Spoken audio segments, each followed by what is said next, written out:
Okay, you ready? I'm ready. So do you want to just tell me your name and where you're from? My name's Lesley. I am from Edgemead in Cape Town and I'm 44 years old. I have been a survivor for 8 months. My breast cancer was diagnosed in February this year, on my son's birthday. On your son's birthday. So it must have been quite an emotional journey, quite an impact.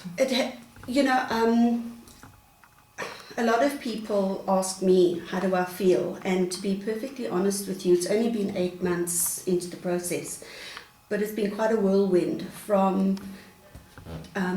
me finding the lump on my son's birthday and phoning my gynecologist and saying, I found a lump, what do I do?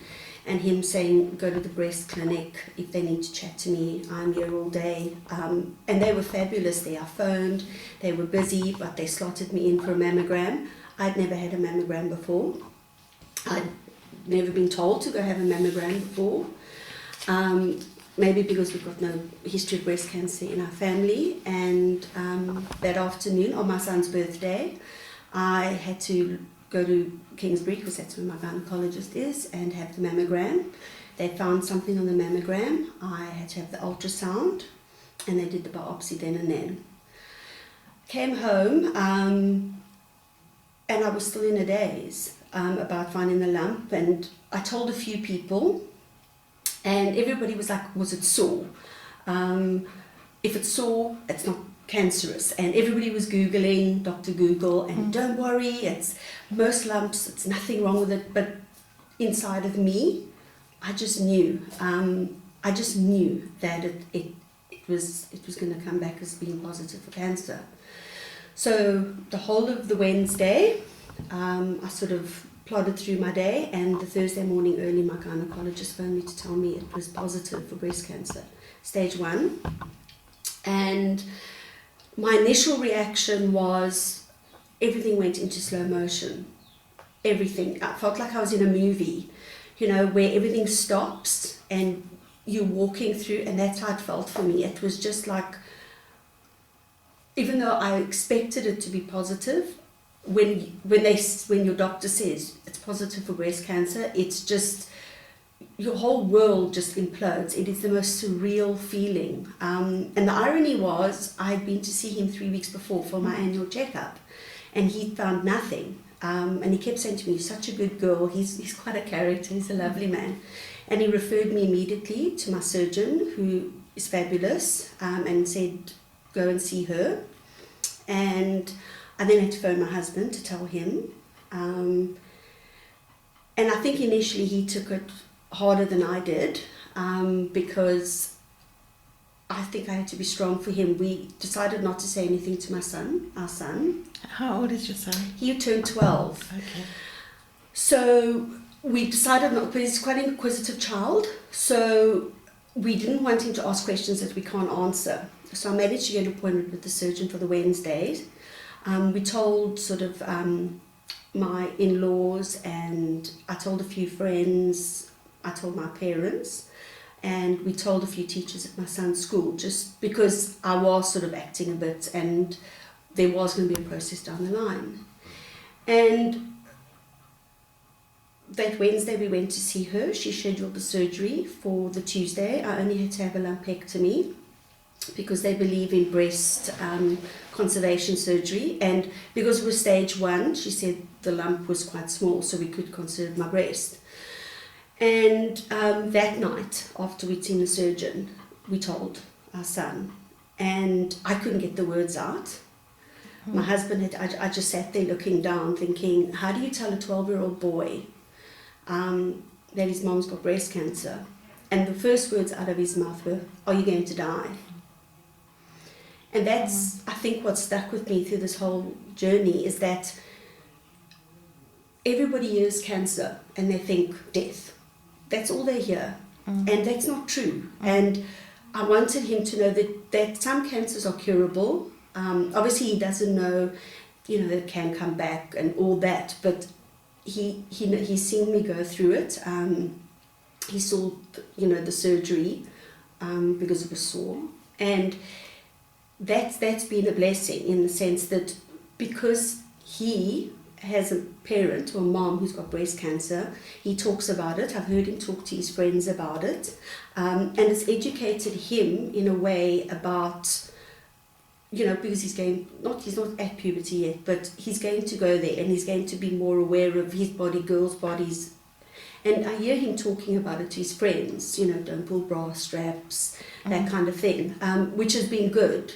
And the little girls at his school, they were so sweet when they heard, and because it spread, like things do, and they were fabulous with him and coming to me and that kind of thing. So it was. There's been a lot of positive out of it.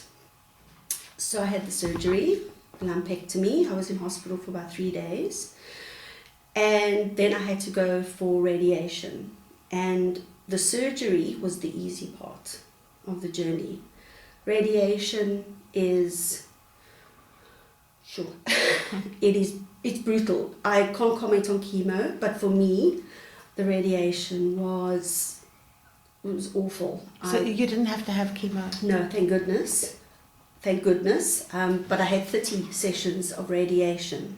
And I felt every 30 sessions, not sort of like the actual radiation, but the after effects of it, the burnt skin, the extreme fatigue. I was so tired that I could barely get through the day. And it's the little things that go with it. You're not allowed to wash your breast or under the arm, and you've got all this sort of writing on you. And I'm a very shy person about my body. So there I am, lying with my breasts open, and since this journey started, so many people have seen my breasts, and I've become less shy about it, but I'm still sort of quite, they're still sort of private, but there you're lying and you think, okay, the first 3 times you kind of go, okay, just close your eyes and pretend that this is not happening. And then you think, oh well, they see it every day, it's their job. You can't run away from it. And when people see me, they say, you've had breast cancer, but you look so well. And I go, well, what do you expect? You've got 2 choices. 1, you can sit in the corner and cry about it. Or 2, you can get up and live your life. And that's what it's about. You live your life. Whether you've had a mastectomy or a lumpectomy like me, life carries on. Because there are people that need you. And you need to make your voice heard. And if you shy away from it and don't talk about it, that's where I think we need to do more work on. Talk about it. And I'm not embarrassed to tell people. Reactions are mixed, but I tell people I've had breast cancer. And I've got the scars to prove it. And I see them every day. And I will live with it. Hopefully, it won't come back, but I will live with it for the rest of my life. And just what it means to me and to my family, and how it's affected them and everyone around me. Because you think, oh, it's never going to happen to me. You know somebody who's had it. And when it's somebody that's close to you, it's a very different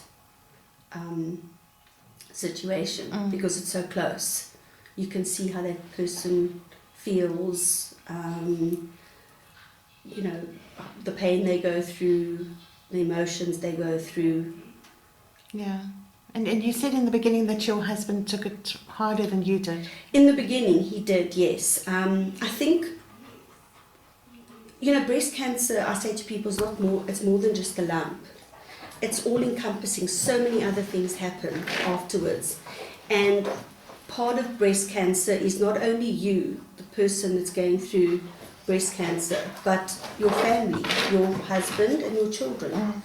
And no support is really given to husbands or children, boys or girls, of people with breast cancer. And it's difficult because I don't think they know how to react around you. And what do they say? Do they cry? Do they say everything's going to be okay? Do they ignore it? They don't really know how to react. So initially he took it a lot worse than what I did, yes. He was very emotional. And, you know, he's a very articulate man, so he struggled to find the words to, you know, what do you say, how do you comfort somebody? So that was the tricky part. And your family, your parents? It's been a quite an odd sort of situation.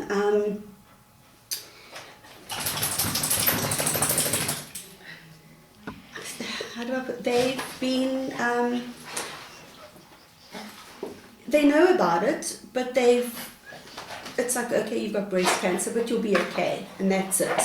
My in-laws, obviously, well, because they live closer, they were far more involved. My parents live a little bit further away from me. But I think my parents just think, well, you're strong, you can deal with it. And perhaps they don't know what to say either. Whereas my in-laws were far more involved. They helped with my son. And, you know, they saw me more, you know, sort of the physical effects of having breast cancer. Whereas my parents and my close family almost stayed away. And I think it's because they don't know what to say. You don't know what to say. Really, do you just say nothing, and some people feel they have to say something.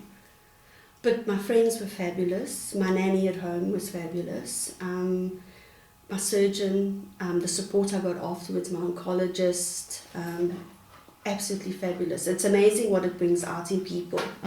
And all my son's little friends, they were fabulous. Their support and their love. And just how people really care. And it's made so many of them more aware, I think. A lot of people say to me, oh, I haven't even been to the gynae for a checkup for years. And I'm like gobsmacked. And I go, well, can I please be the not the role model, but the person that's pushing you to go. Yes, it's uncomfortable and you don't like it, but do it. You're saving your life. Yeah. It's your life. And you were saying that it made a difference to your nanny. Yes, hugely. She is 43, a year younger than me. She's got 2 children. And up until then, she had not known about breast cancer. She had never, ever had her breasts checked, ever. And she says they don't talk about it. And since my diagnosis, I've shown her how to check her own breasts. She's been talking about it at her church. And she's come to me to say that one of her close friends' aunts has been diagnosed with breast cancer. The sad part is, because she has to wait for a place in a government hospital, her surgery is only happening in like December. For me, it was like a few days later, 2 weeks, I was in surgery. 2 weeks after that, I was started my radiation. This poor lady, she was diagnosed about 2 months ago. No, December is such a... I can't imagine waiting that long with this lump in your breast, knowing that it's cancerous, and waiting for that. So it boggles my mind. It really does. So, you know, you hear those stories, and it just makes me grateful for having medical aid and for all of those privileges, because there's so many people out there who don't. And people don't check their breasts. They don't. Yeah. They just don't. And I'm grateful that for me, early detection saved my life. It really did. Because without it, I mean, I don't know, because my surgeon said the lump could have been there for quite a while. So if I hadn't found it, I don't know when I would have found it and how much bigger it would have been. So what were you doing a self-examination? How did you find it? The funny part is, it was my son's birthday, so I was making my husband his second cup of tea. And as I walked through with it, my arm bumped my breast. I knocked it on the wall and I felt something hard. I thought, sure, because it was my left breast. I thought, sure, that feels a bit strange. That wasn't there yesterday, because I moisturize every day, so I kind of like know what they feel like. So I went to my husband, I said, does this feel weird? And he's like, yes, no, that does feel a bit strange. So I said, okay, so it's not my imagination.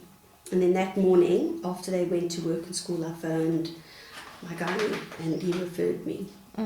So it was completely fluke.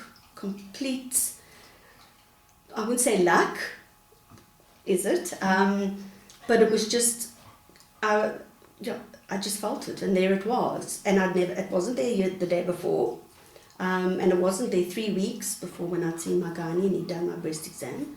There it was. So off I went, and it was quite an emotional afternoon, lying there and, waiting for them to biopsy, and then waiting for the results, and then waiting to see the surgeon, all that waiting. But that's small compared to other waiting that people have to do. So, and is there anything else that you want to add or mention? I'm not sure. I think I've said enough. It's just, I know that I'm still new at breast cancer, but it's just made me realise how we are still there's so much that still can be done, for breast cancer. And it's, those things when you buy bras, most people throw it away. Nobody really pays attention to it because they think it's never going to happen to me. Well, it can. It can happen to you. I never thought it would happen to me, and it did. So we've just got to take care of ourselves and just check and know our bodies, because it's more than a lump. It has so many other repercussions on your life. That's wonderful. Thank you. Thank you.